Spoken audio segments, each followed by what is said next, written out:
Welcome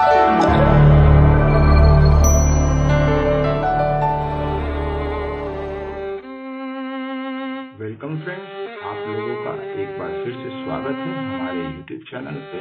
और जो दर्शक हमारे चैनल से पहली बार रूबरू हो रहे हैं, कृपया हमारे चैनल को सब्सक्राइब करें और उसके बगल का बेल आइकन जरूर दबाएं ताकि हमारे वीडियो के नोटिफिकेशन आपको मिल सके।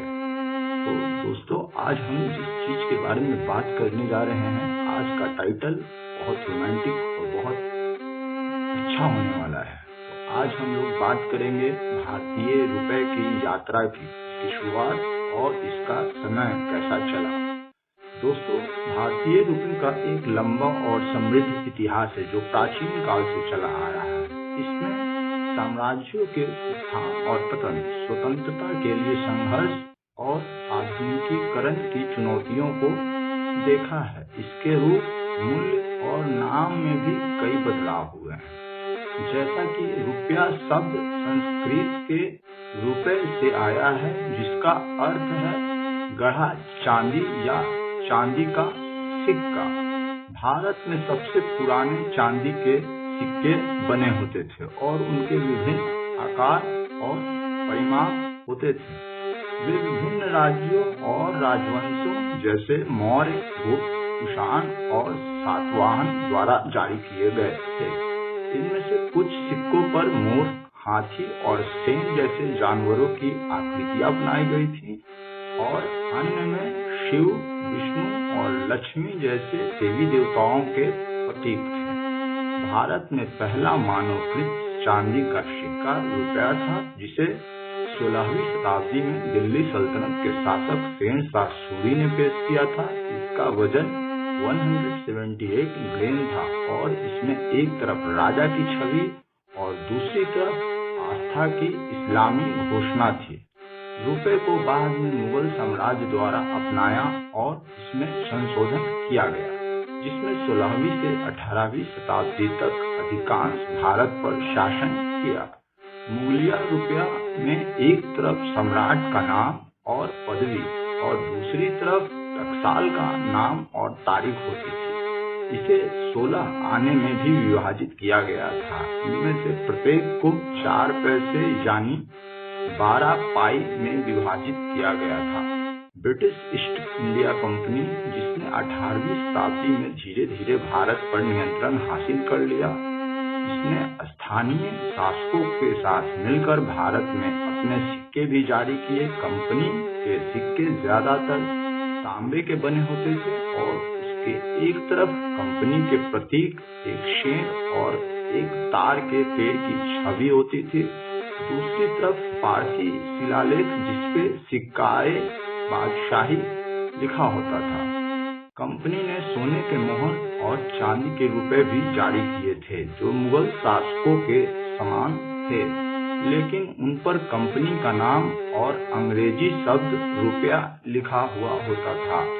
1835 ईस्वी में भारत में ब्रिटिश सरकार ने रजत मानक के आधार पर पूरे देश के लिए एक समान मुद्रा प्रणाली की स्थापना की।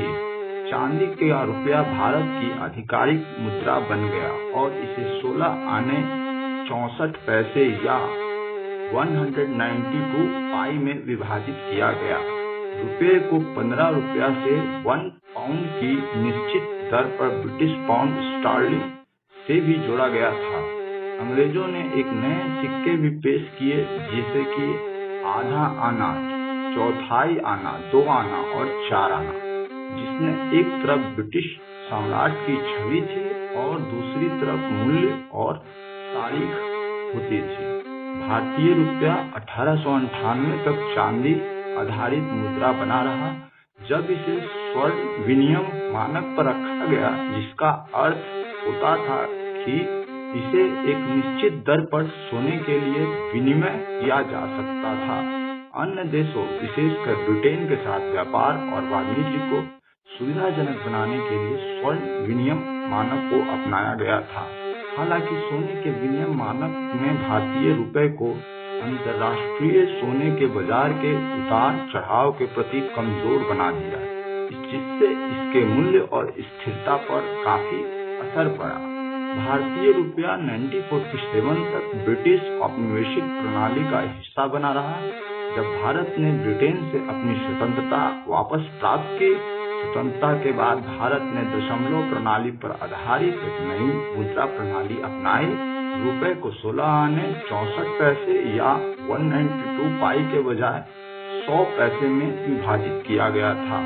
एक नए सिक्के में एक तरफ भारत के प्राचीन विरासत और संप्रभुता का प्रतीक अशोक के शेर की छवि और दूसरी तरफ मूल्य और तारीख थी। नए बैंक नोटों में एक तरफ राष्ट्रपिता महात्मा गांधी की छवि थी और दूसरी तरफ भारत की संस्कृति और विविधता के विभिन्न रूपांकन थे। आजादी के बाद से भारतीय रुपए को कई चुनौतियों और बदलावों का सामना करना पड़ रहा, जैसे 1966 का अवमूल्यन, 1978 का विमुद्रीकरण, 1991 का उदारीकरण, नए सिक्कों और बैंक नोटों की शुरुआत और 2016 का हालिया विमुद्रीकरण। वैश्विक आर्थिक और राजनीतिक घटनाओं से प्रभावित, जैसे कि तेल के झटके, खाड़ी युद्ध, एशियाई विपत्ति संकट, वैश्विक विपत्ति संकट और कोविड-19 महामारी, भारतीय रुपया मुद्रा स्फीति, राजकोषीय घाटा, चालू खाता, विदेशी मुद्रा भंडार, ब्याज दरें और मौद्रिक नीति जैसे घरेलू कारकों से भी प्रभावित हुआ है। भारतीय रुपए की वर्तमान स्थिति यह है कि 26 जनवरी 2024 तक यह लगभग 83 रुपए प्रति अमेरिकी डॉलर पर कारोबार कर रहा है। वर्ष की शुरुआत से भारतीय रुपए में लगभग 2% की गिरावट आई है, जिसका कारण इसकी मजबूती है। अमेरिकी डॉलर और बढ़ती तेल की कीमतें, भारतीय रुपया उच्च मुद्रास्फीति, बढ़ते व्यापार घाटे और अनिश्चित आर्थिक दृष्टिकोण के दबाव का भी सामना कर रहा है। भारतीय रिजर्व बैंक, देश का केंद्रीय बैंक, रुपए को बहुत अधिक गिरने से रोकने के लिए विदेशी मुद्रा बाजार में हस्तक्षेप कर रहा है और अर्थव्यवस्था में तरलता और मुद्रा स्फीति को प्रबंधित करने के लिए विभिन्न मौद्रिक उपकरणों का भी उपयोग कर रहा है। चांदी के सिक्के से डिजिटल मुद्रा बनने तक भारतीय रुपए की एक लंबी और आकर्षक यात्रा की है। ये भारत के करेंसी का एक छोटी कहानी में मैंने आपको विस्तृत किया है। अगर आपको हमारी यह शॉर्ट स्टोरी पसंद आए तो इस वीडियो को जरूर लाइक और शेयर करें, और अगर आप हमारे सारे वीडियोस को देखना चाहते हैं तो हमारे चैनल को सब्सक्राइब करें। तब तक के लिए धन्यवाद। आपका दिन शुभ हो। नमस्कार।